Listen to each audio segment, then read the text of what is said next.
بچوں کے درمیان عدل کرنا چاہیے، کیونکہ اس سے بڑے کام خراب ہوتے ہیں. جب بچوں میں فیوریٹزم کرنے لگتے ہیں نا، کسی بچے کو زیادہ امپورٹنس دینا، اس کی تعریفیں کرنا. ہر بچہ مختلف ہوتا ہے، کچھ کم گو ہوتے ہیں، کچھ بہت ہوشیار ہوتے ہیں، کچھ آگے بڑھ کے ہر چیز وصول کر لیتے ہیں لاڈ پیار کر کے، اور کچھ ناراض ہو کے چلے جاتے ہیں. تو یہ ماں کا فرض ہے کہ پھر ہر بچے کو ایکولی امپورٹنس دے. وہ یہ نہیں کہ کچھ بچوں کو زیادہ فیوریٹ بنا لے اور کچھ کو چھوڑ دے. اسی طرح کلاس میں بھی کچھ بچے ذہین ہوتے ہیں، کچھ بچے ذرا کمزور ہوتے ہیں، تو کمزور بچوں کو پیچھے نہیں چھوڑ دینا چاہیے، ان کو بھی آگے بڑھانا چاہیے.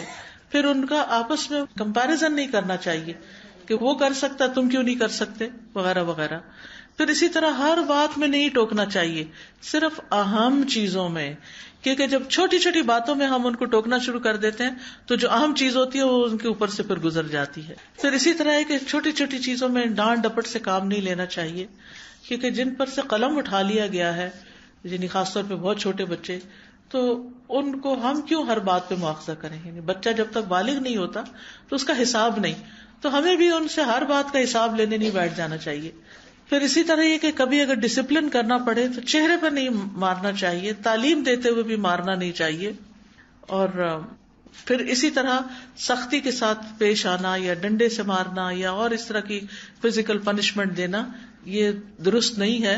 اور بچوں کے ساتھ ظلم و زیادتی کا بھی حساب دینا ہوگا. یہ نہیں کہ اللہ نے ان کو ہمارے ہاتھ میں دے دیا، وہ ہم سے تعلیم حاصل کر رہے ہیں یا ہمارے اپنے بچے ہیں تو ہم جو چاہے سلوک کریں. نہیں، ان کے بارے میں بھی پوچھ ہوگی. چوتھی چیز ہے بچوں کی کردار سازی، ان کو اخلاق سکھانا، کیونکہ لاڈ پیار میں ایسا نہ ہو کہ وہ بد اخلاق ہو جائیں. تو بچوں کو عمدہ اخلاق بھی سکھانا چاہیے، بیٹے ہوں بیٹیاں ہوں، کیونکہ بعض اوقات بچے بدتمیزی کرتے تو ماں باپ ہنسنا شروع کر دیتے ہیں، اس سے ان کو اور شے ملتی ہے اور گڑبڑ کرتے ہیں. تو اس سے بچنا بڑا ضروری ہے. اچھے اخلاق کی تعلیم دینی چاہیے. اور اس سلسلے میں سورۃ لقمان کی جو آیات ہیں وہ بہت زبردست ہے کہ کس طرح لقمان علیہ السلام نے اپنے بچے کو نصیحت کی تھی، یا بنی اقم الصلاۃ وامر بالمعروف وانہی عن المنکر واصبر علی ما اصابک. یہ بچے کو سکھایا جا رہا ہے، واصبر علی ما اصابک، اے میرے چھوٹے بچے نماز قائم کرو، نیکی کا حکم دو، برائی سے منع کرو، اور اس مصیبت پر صبر کرو جو تمہیں پہنچے. یقیناً یہ ہمت کے کاموں میں سے ہے. لوگوں کے لیے اپنا رخسار نہ پھلاؤ، منہ بنا کے بات نہ کرو. کتنی چھوٹی سی بات کا بھی نوٹس لیا گیا کہ موڈ آف کر کے لوگوں سے بات نہیں کرو. زمین میں اکڑ کے نہ چلو، اللہ کسی اکڑنے والے فخر کرنے والے سے محبت نہیں کرتا. اپنی چال میں درمیانہ روی اختیار کرو، اپنی آواز پست رکھو، والیوم لو رکھو. یہ قرآن کا حکم ہے، لقمان علیہ السلام کی زبانی بات سکھائی گئی ہے. بے شک سب آوازوں سے بری آواز یقیناً گدھوں کی آواز ہوتی ہے. تو یہ تربیت ہے، یہ کردار ہے جو قرآن نے سکھایا اور جس کی طرف توجہ دینے کی ضرورت ہے. والدین اپنے بچوں کو کھانے پینے، لباس، سونے جاگنے، گھر میں آنے جانے اور زندگی کے معاملات کے آداب بھی سکھائیں، کھانے کے آداب سکھائیں. پھر اسی طرح اجازت لینے کے آداب، گفتگو کے آداب، رازوں کی حفاظت کرنے کے آداب. پھر جائز کام کی اجازت دینے کے ساتھ نصیحت بھی کریں. یعنی اگر آپ ان کو کسی کام کے کھیلنے کی یا کہیں جانے کی یا کچھ کرنے کی آپ ان کو اجازت دے رہے ہیں تو پھر اس کے ساتھ ان کو یہ بھی بتائیں کہ وہ وہاں جا کر کس طرح بہیو کریں. یہ ریمائنڈر دینا ہوتا ہے. بچے بڑی جلدی بات بھول جاتے ہیں اور ہم اس پہ پریشان ہوتے ہیں، 10 دفعہ بتا چکی ہوں ابھی بھی تمہیں سمجھ نہیں آئی. وہ معصوم شکل دیکھ رہے ہوتے ہیں کہ کون سی بات ہے 10 دفعہ کہی گئی، کیونکہ انہیں بھول چکا ہوتا ہے 10 دفعہ کا بھی. تو ہر دفعہ انہیں نئے سرے سے بتانے کی ضرورت ہوتی ہے کہ کیا کریں کیا نہیں.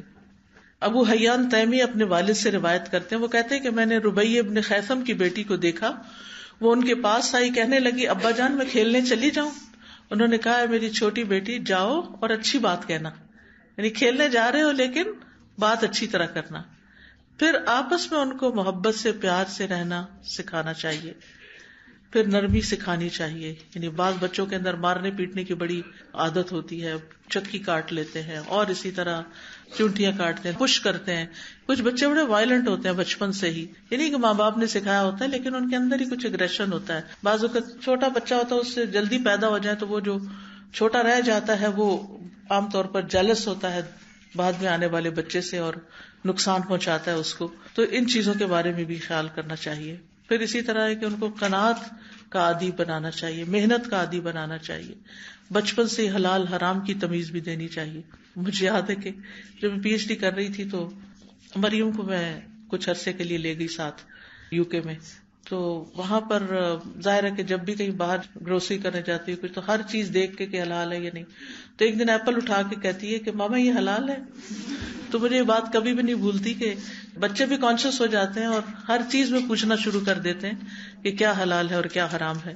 پھر اسی طرح یہ کہ ادب سکھانے کے لیے کبھی کبھی مارنے میں بھی کوئی حرج نہیں، لیکن ایسی مار نہ ہو کہ وہ اس کے لیے نقصان دہ ہو یا اس کے اندر ضد پیدا ہو جائے یا وہ ڈھیٹ ہو جائے. نبی صلی اللہ علیہ وسلم اپنے گھر والوں کے بارے میں یا بچوں کے معاملے میں جب انہیں پتہ چلتا کہ کسی نے غلط بیانی کی ہے تو آپ اس سے اعراض برتتے تھے، یعنی ناراضگی کا اظہار کرتے تھے.